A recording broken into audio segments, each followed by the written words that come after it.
વાહ ફરે વાદળ ફરે ફરે નદીના પૂર, પણ સુરા બોયલા નો ફરે, ભલે પશ્ચિમ ઉગે સૂર. તે અમારા ગામમાં એક સૂરો, તે સૂરો પાછો બોયલે બોયલે ફરી જાય. તે મેં આ કહેવત સંભળાવી. તો સૂરો કે પણ મારું નામ જ સૂરો છે, બાકી તો મને વંદાથી ડર લાગે. કારણ કે નામ હોય એવા ગુણ ન હોય પાછા. નામ રાખીને બેઠા હોય શાંતિ, પણ કોઈને શાંતિ ન લેવા દેતી હોય. પાછા અત્યારે બધાના ઉપનામય વધી ગયા. એમાં તમે કોઈ માણાને એમ કહો કે એલા જનાવર જેવો થામાં, ખોટું લાગી જાય. પણ એને તમે એમ કહો કે એલા તું તો સિંહ જેવો છો, તો કે આપણે તો સિંહ જ હોય ને. એમાં અત્યારે લગ્નની સિઝન હાલે. એ કોકે મને પૂછ્યું કે લગ્ન એટલે શું? તો મેં કીધું ગુલાબથી કોથમીર સુધીની સફર એટલે લગ્ન. સમજો, લગ્ન શબ્દમાં જ પાછળ ગન છુપાયેલી છે. એટલે હવે ધડાકા તો થવાના જ. પેલાના વખતમાં સફળ પુરુષ પાછળ એક સ્ત્રીનો હાથ હતો. હવે તો પુરુષ સફળ થાય પછી પાછળ સ્ત્રી થાય.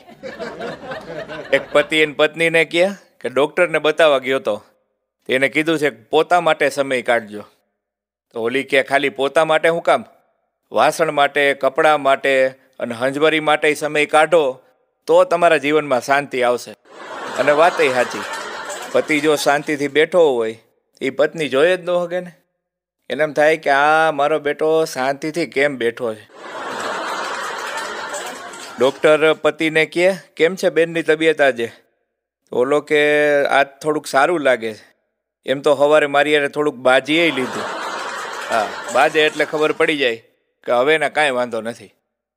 એક પત્ની એના પતિને કહે કે ધારો કે હું તમારી બધી વાત માનતી હોય, કોઈ દી સામું ન બોલતી હોય અને તમે કયો એમ જ કરતી હોય, ત્યાં તો પતિ દાંત કાઢવા માંડ્યો. તો ઓલી કે કા? એ કે સાલું ધારીએ નથી શકાતું. અને એટલા માટે કે પુરુષ અને પતંગ એ બે સરખા. બેયમાં જો કન્યા સારી બંધાય તો ઊંચે ઉડવા માંડે, નતર તો કે ગોથા. હા, મોટાભાગની બાયુને તમે જોજો વાની તકલીફ વધારે હોય. એ વાથી શરીરનું માત્ર ખાલી એક અંગ જ પકડાય, પણ પરણવા છે ને પરણવા, એ પરણવાથી તો આખો માણસ જ પકડાઈ જાય. હા, કોકે એકવાર બહુ મોટા ફિલોસોફરને પૂછ્યું કે સુખી લગ્ન જીવન માટેની કંઈક ટિપ્સ તો આપો. તો ઓલો કે બે જ વાત યાદ રાખવાની. પત્ની જ્યારે ચૂપ હોય ત્યારે આપણે ન બોલવું, અને પત્ની જ્યારે બોલતી હોય ત્યારે આપણે ચૂપ રહેવું. ટૂંકમાં મૂંગા જ રહેવાની વાત છે. જમાઈએ સાસુમાને ફોન કર્યો કે સાસુમા, તમારી દીકરી જેવી કોઈ દીકરી ધ્યાનમાં હોય ને તો દેખાડજો. તો સાસુમા કે કેમ, કોઈ મિત્ર છે? બોલો કે ના ના, એક ઓળખીતાને પાઠ ભણાવવો છે. બોલો, આમાં કોકની જિંદગીની પથારી ફરી જાય ને. કારણ કે કેટલાય પત્નીથી એવા કંટાળ્યા હોય ને. એવા જ એક પત્નીથી કંટાળેલા પતિએ પત્નીના વશીકરણ માટે એક બાબાને ફોન કર્યો. એ બાબાને પત્નીએ ઉપાડ્યો. એ કે બાબા અત્યારે વાસણ વિસરે છે, થોડીક વાર પછી ફોન કરો. બોલો, હવે આમાં કેવું કોને? પતિ તો બંધાઈ ગયેલો જ હોય. પરણેલા પુરુષની જિંદગી એસટી બસ જેવી હોય. આખો દિવસ ગમે ત્યાં ફરે, બાકી રાત્રે તો ડેપોમાં જમા થવું જ પડે.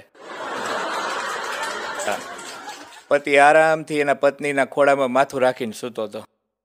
અને પત્ની એને માથું દબાવતા દબાવતા કહે, લગ્ન પહેલા તમને આવું માથું ક્યારેક દુખતું હોય તો કોણ દબાવી દેતું હતું? ઓલો કે મારા માથાનો દુખાવો લગ્ન પછી ચાલુ થયો. એક પત્ની એના પતિને કહે, આ હવાર હવારમાં તમે મારી ઉપર પાણી કેમ છાંટો છો?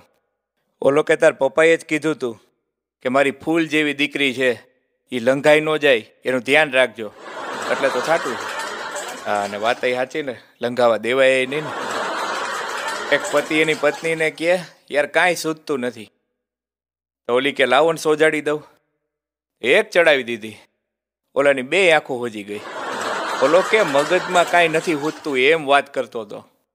હા, લગ્નની સાચી મજા તો ત્યારે પતિ પત્ની વચ્ચે પ્રેમ હોય, આનંદ હોય અને એકબીજા સાથે લાગણીભર્યા સંબંધ હોય ને, એ છે.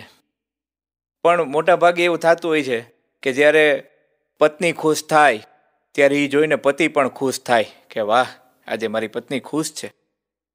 પણ જ્યારે પતિ ખુશ થાય ત્યારે પત્નીને એમ થાય કે આ ખુશ શેનો થાય છે. આ તો બે ઘડી જોક્સની મજા. બાકી પતિ પત્નીનો સંબંધ તો શિવ અને પાર્વતીનો બહુ ઉમદા અને પવિત્ર સંબંધ છે. પણ આખી જિંદગી ધીમે ધીમે જેમ જાય એમ અલગ અલગ અનુભવો થાય અને એમાંથી નાની નાની રમૂજો પ્રગટ થતી હોય છે. એવી જ રમૂજો સાંભળવા માટે આ ચેનલને લાઈક કરો, સબસ્ક્રાઈબ કરો અને આ જોક્સ જો તમને ગમ્યા હોય તો બીજાને પણ મોકલો. તો સબસ્ક્રાઈબ કરો વિશાલ ગોંડલિયા ઓફિશિયલ.